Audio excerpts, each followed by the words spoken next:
In order to fully understand the complexity of the situation, it is necessary to start at the beginning, with the creation of Israel as a state, which in itself is a complex and historically significant event.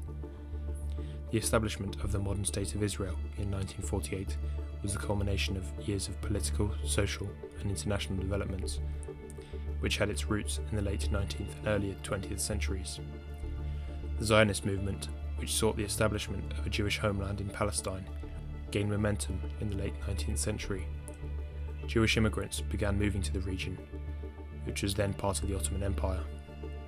The first Aliyah, a wave of Jewish immigration, started in the 1880s, followed by several subsequent waves. These immigrants established agricultural settlements and laid the groundwork for the future state. The next phase occurred during World War I, when the Ottoman Empire was on the brink of collapse. The British government issued the Balfour Declaration in 1917, which expressed support for the establishment of a national home for the Jewish people in Palestine. This declaration was instrumental in shaping the post-war settlement in the region. Following World War I, the League of Nations granted Britain the mandate to govern Palestine. This British mandate for Palestine was a turbulent period marked by Arab and Jewish tensions. As Jewish immigration continued, so did opposition from the Arab population. This remained the case for the next 25 years or so, until the end of the Second World War and the waning of British global dominance. Due to this, British rule in Palestine became increasingly untenable, and the United Nations proposed a partition plan in 1947. The plan recommended the division of Palestine into separate Jewish and Arab states, with Jerusalem placed under international administration to be governed by the UN. The Jewish leadership accepted the plan, while the Arab leadership rejected it. This led to a large wave of Jewish migration to the region, which was emphasized after the Holocaust, with Europe feeling ever more hostile. On May 14, 1948, however, David Ben-Gurion, the head of the Jewish Agency, declared the establishment of the State of Israel. This declaration marked the end of the British mandate. The neighbouring Arab states, as well as local Palestinian Arab groups, immediately rejected Israel's declaration and invaded the newly created state. The Declaration of Israel triggered a full-scale war, known as the 1948 Arab-Israeli War, or the War of Independence. Israel managed to survive and secure its sovereignty. Armistice agreements were reached with Egypt, Jordan, Syria, and Lebanon, but no comprehensive peace agreement was achieved. The armistice borders established after the war did not correspond to the proposed partition plan. Israel was larger than the territory allocated to the Jewish state, and it did not include Jerusalem, which remained divided. The war also led to the displacement of hundreds of thousands of Palestinian Arabs, both as a result of the conflict and due to voluntary and involuntary emigration. Two-state solution. Despite all this, the Israeli state still felt threatened by its Arab neighbours and the wider Islamic world, and over the years continued to expand its territories in violation of international law. The post-1948 period saw a series of conflicts, including the Suez Crisis of 1956 and the Six-Day War in 1967. The Six-Day War was particularly significant as Israel occupied the Sinai Peninsula, the Gaza Strip, the West Bank, East Jerusalem, and the Golan Heights. Israel's military occupation in these territories continued for years, leading to further displacement and hardship for Palestinian residents. The United Nations passed numerous resolutions condemning Israel's occupation of the Palestinian territories and calling for a withdrawal. United Nations Security Council Resolution 242, adopted in 1967, called for Israel to withdraw from the territories captured during the Six-Day War. Still, implementation remained elusive. One of the most contentious issues was the construction of Israeli settlements in the occupied territories. Israel established settlements in the West Bank and Gaza Strip, which were considered illegal under international law, particularly the Fourth Geneva Convention, which prohibits the transfer of an occupying power's civilian population into the territories it occupies. Efforts to resolve the Israeli-Palestinian conflict gained momentum in the late 20th century. The Oslo Accords, signed in 1993, marks a significant development. The Accords recognise the Palestinian Liberation Organization, the PLO, as the representative of the Palestinian people and granted limited self-governance to the Palestinian Authority in parts of the West Bank and Gaza Strip. However, the issue of final status, borders, refugees, and the status of Jerusalem remained unsolved. In 2000, a second Palestinian intifada, or uprising, erupted, resulting in further violence and suffering. This uprising highlighted the deep frustration among Palestinians due to the lack of political resolution to the conflict. In 2005, Israel unilaterally withdrew its troops and settlements from the Gaza Strip, leading to the establishment of the de facto independent Palestinian entity known as the Gaza Strip, ruled by the Palestinian political and militant organisation Hamas. Despite international condemnation and efforts to achieve peace, Israel continued to expand its settlements in the West Bank. The construction of a separation barrier, deemed a security measure by Israel, significantly altered the territorial landscape, and Israel's presence in the West Bank deepened. Israel's expansion in the occupied territories faced increasing international criticism.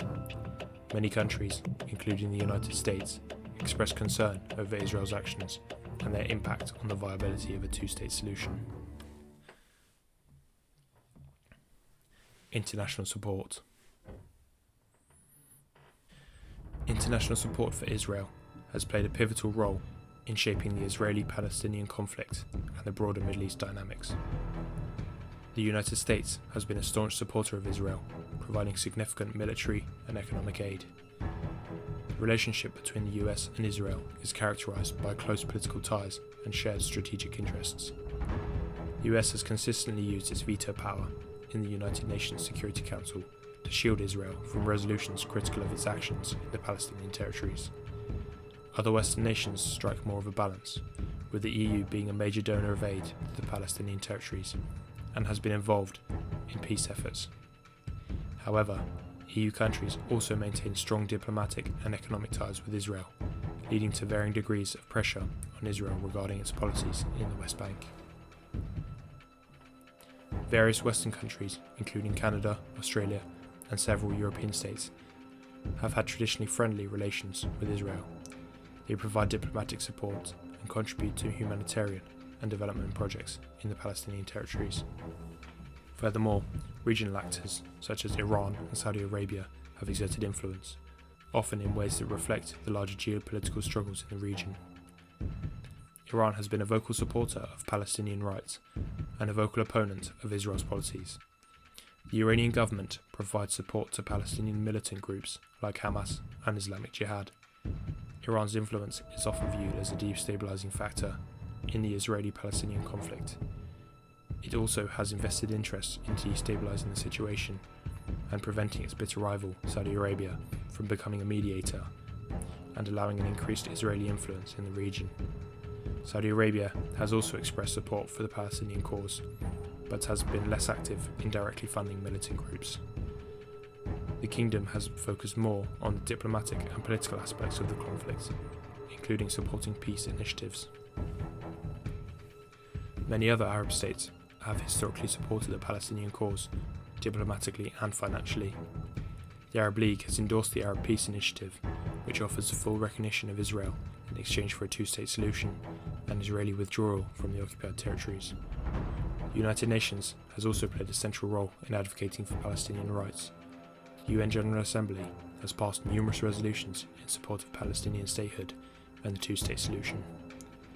The Palestinian Liberation Organization was granted non-member observer status at the UN in 2012, a move that underscored international recognition of the Palestinian quest for statehood. Unfortunately, the Israeli-Palestinian conflict is deeply intertwined with broader geopolitical rivalries in the Middle East. The interests of countries like Iran, Saudi Arabia, and other regional actors have added layers of complexity to the conflict.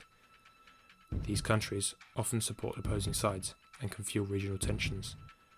For instance, Iran's support of Palestinian militant groups aligns with its broader regional ambitions, while Saudi Arabia's diplomatic efforts towards peace reflect its aim to counter Iranian influence in the region. Palestinian Resistance. Hamas, formerly known as the Islamic Resistance Movement, is a Palestinian organisation with both political and militant wings. Its formation and subsequent activities are deeply entwined with the Israeli-Palestinian conflict and the broader Middle East political landscape.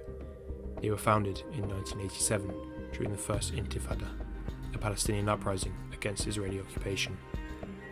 It emerged as an offshoot of the Egyptian Muslim Brotherhood and was initially established as a social and religious organisation, providing social services and education to Palestinians in the Gaza Strip and West Bank. However, as Israeli defence forces have become increasingly more aggressive, Hamas have also decided to start taking more direct action. One of Hamas's primary objectives is the liberation of all Palestinian territories, including the West Bank, Gaza Strip and East Jerusalem, from Israeli occupation. They view armed resistance as a legitimate means to achieve this goal. They also seek to establish an Islamic state in historic Palestine. Their vision is not confined to the current borders of Israel and the occupied territories, but encompasses the entirety of the land. They reject the Oslo Accords, which led to the creation of the Palestinian Authority and a framework for negotiations with Israel, believing the negotiations have failed to deliver Palestinian rights. Hamas also aims to lift the Israeli and Egyptian blockade of the Gaza Strip, which they view as a form of collective punishment against the population, and have used an extensive network of tunnels to supply and support these efforts. They have also conducted numerous armed attacks, including suicide bombings and rocket attacks, targeting Israeli military and civilian sites. They view this resistance as a means to pressure Israel and as a response to what they perceive as Israeli aggression. Despite them often being portrayed in the media as a hostile and violent organisation, they also continue to provide essential social services, including education, healthcare and welfare, to the Palestinian population in Gaza. This strategy helps them maintain grassroots support. Hamas has sought support from regional and international actors, particularly those opposed to Israeli policies. They have received support from countries like Iran and Qatar. Their ultimate goal is to delegitimize Israel on the international stage by accusing it of human rights violations and war crimes. They have encouraged international boycotts and sanctions against Israel. Their methods and objectives, however, have generated significant controversy and have been widely criticized. Israel and several other countries, including the United States and the European Union, have designated Hamas as a terrorist organization due to its use of violence against civilians.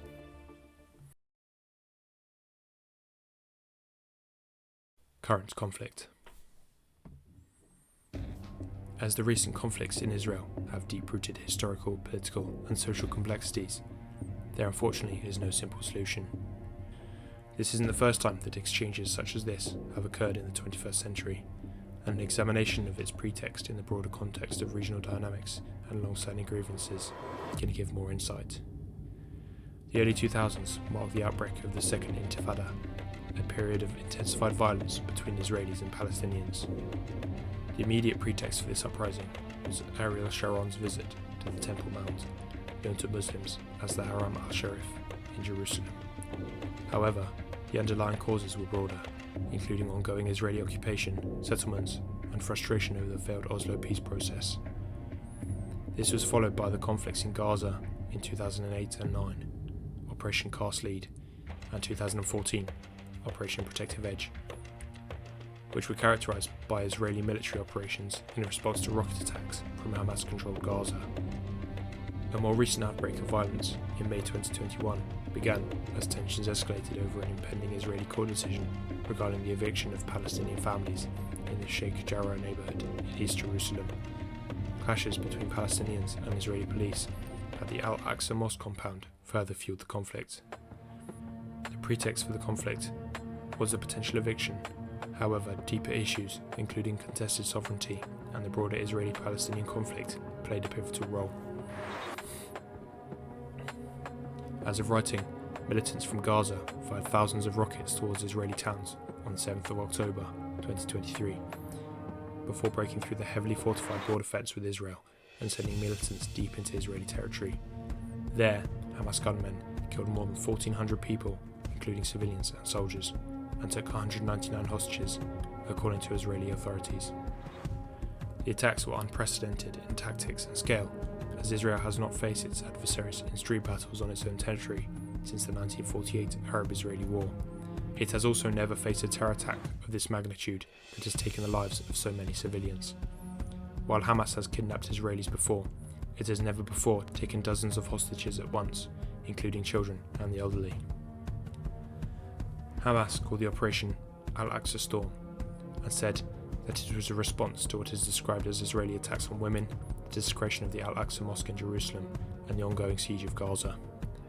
The ongoing cycles of violence and clashes have had a devastating humanitarian impact on the people of the region, particularly Palestinian civilians.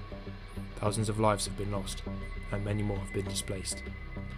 The destruction of infrastructure and homes compounds the suffering, making it essential to find a sustainable resolution to the conflict. In response to the attack, Israel has declared war and launched Operation Swords of Iron, striking what it says are Hamas and Islamic Jihad targets in Gaza. It has also blocked supply lines of basic necessities to the Gaza population, including fuel and water. Between the 7th of October and the 12th of October, Israel dropped 6,000 bombs on the densely inhabited territory. That's equivalent to the total number of airstrikes in Gaza during the entire 2014 Gaza-Israel conflict, which lasted 50 days. The Israeli Defense Forces have told civilians in Gaza to leave their residential areas immediately for their safety, but some say there is nowhere safe to go.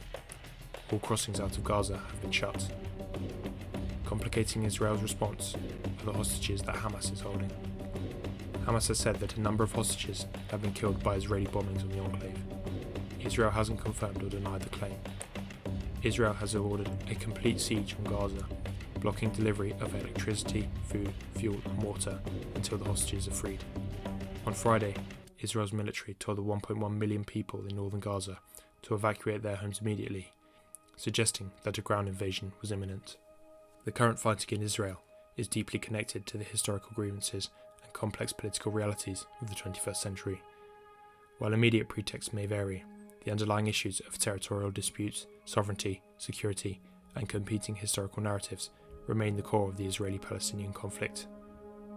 Addressing the conflict requires diplomatic efforts that acknowledge these complexities and work towards a lasting solution that provides security and self-determination for both Israelis and Palestinians.